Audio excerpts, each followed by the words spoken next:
Incidentally, kind of apropos of nothing, but do you think that Barack Obama would have been elected president if he'd been white? I don't. Again, I mean, I can't. There's no way to answer that question. You know, he would be an utterly different politician with an utterly different story, and this was a campaign like any campaign that's largely about personal narrative. So what his personal narrative would look like if he was white would be totally different. All of his experiences would be totally different. So it's impossible. You know, it's impossible to say, just as it would be impossible to say, like, what if John McCain was black or Sarah Palin was male? You know. Got it. I mean, if you're talking strictly about policy, a politician whose policies and outlook were identical to Obama's, who was running as a Democrat, he probably would have won. I mean, it would have been, I think, very hard for a Republican to win this campaign. Or even more so, if a white Obama was running against a John McCain who ran just as incompetent a campaign as McCain did, then I think he still would have won. But I think it's impossible, I think, to figure out what the answer to that question is. Mm-hmm. How have blacks reacted to your interest in their culture? I would say pretty well. I would say I've never really had any problems doing what I do. The only people who seem to have a problem with it from time to time are white people, because I think that, again, it has to do with conceptions of centrality. And when you move from the center toward the margins in terms of privilege, in terms of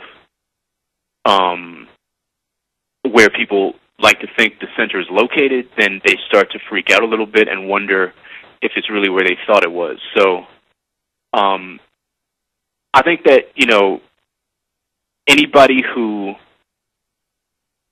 sort of navigates in black culture with a sense of respect, a sense of the history, an awareness of the tremendous legacies of co-option and exploitation, is usually welcomed. You know, I think expectations of white people in black art and in black culture are so low, there's such an expectation that they'll act like assholes, that anybody who doesn't is welcomed probably more than they should be. How did your white peers react to your interest in black culture starting in your teens? I assume that's when you first became really interested in hip-hop. Yeah, or even earlier, really. They were the ones who gave me shit about it. They were the ones who wanted to make fun of me, or, you know, kind of, you know, let me know that this was something that they thought was strange and weird. You know, a lot of kids in junior high who were white called me Mansbach, right, which was like a clever nickname. The funny thing is that that name, when, you know, some of the black kids that I was hanging out with and some of the black mentors I had in high school, when they heard that people called me that or had previously called me that, they thought it was hilarious, and they started calling me that. So what started out as kind of a derisive nickname and insult became something that, you know, I was sort of being granted as a symbol of acceptance by this other community. But, you know, I don't think I ever, you know, I don't want to, you know, I don't think that, you know, this kind of like abuse and shit was pretty minor. Like, I don't want to give the impression that I, you know, suffered greatly at the hands of, you know, my junior high classmates. I was always somebody who first of all, didn't really care that much what they thought, but also was sort of very quickly realized that I was going to be navigating in different worlds, you know. And more often than anything else, what happened was I was asked to play the role of kind of a cultural translator. Because I think there are a lot of white people, for instance, who are intrigued or fascinated or curious about other cultures, but they don't really want to approach somebody from that culture and ask them. What they will do is approach, you know, this sort of crossover white boy. You know, so it's like I became used to fielding questions from white people about black culture as if I was an expert, which I never sort of claimed to be, you know, and sometimes it would be ridiculous, you know. Adam, why is the black community so angry? Like, well, you should ask them, you know? Like, maybe they're angry because you're asking me instead of them, you know? That's great. What has been your attitude towards the Jewish tradition over the course of your life? Has it waxed or waned, or what's going on?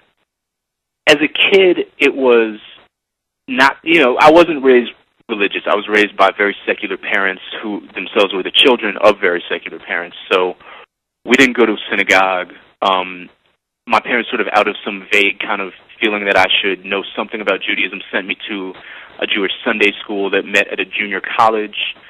It was sort of clearly sort of the bare minimum that they could do without feeling, you know, like they had failed me, you know, failed to sort of educate me. I got kicked out of that school because I had this really sort of overtly racist old teacher who I got into big confrontations with, and eventually it came to a head when I sang "Living on a Prayer" into a microphone at an all-school assembly instead of the prayer I was supposed to read. And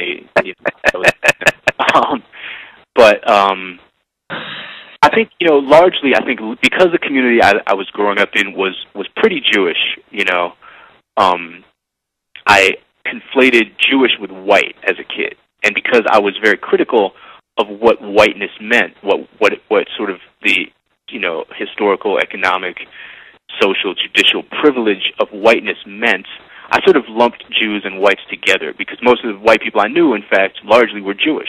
So I just sort of didn't really want much to do with either one of those traditions. And it wasn't until I got older, until I got to college, that I started thinking more deeply about what it meant actually to be Jewish, what the you know, unique strains of that tradition looked like, both in terms of religion and culture and ethnicity, and also a tradition of progressiveness and social justice. And it was really largely in the course of writing The End of the Jews, which took me, you know, I was working on that book probably on and off for 6 or 7 years. And it was really in the course of writing it that I started to think much more sort of deeply and in a more sustained way about Jewishness as it regarded, as it pertained to my own family, as it pertained to a literary tradition, and a group of people navigating in America, and you know, all of these other things. Like, you know, how was I to understand my grandfather? Well, part of understanding him meant understanding that religion and understanding the cultural and religious milieu that he grew up in. Yeah, you know, so I didn't, you know, I really set out to write a book that was about his generation and mine, and was a sort of an effort to understand his generation and understand mine better in relation to it. And, you know, it quickly became clear to me, I think, that a big part of that, a big part of him and my grandmother and their generation, or, you know, their circle in that generation, was related to being Jewish, whether or not anybody was actually religious. Mm-hmm.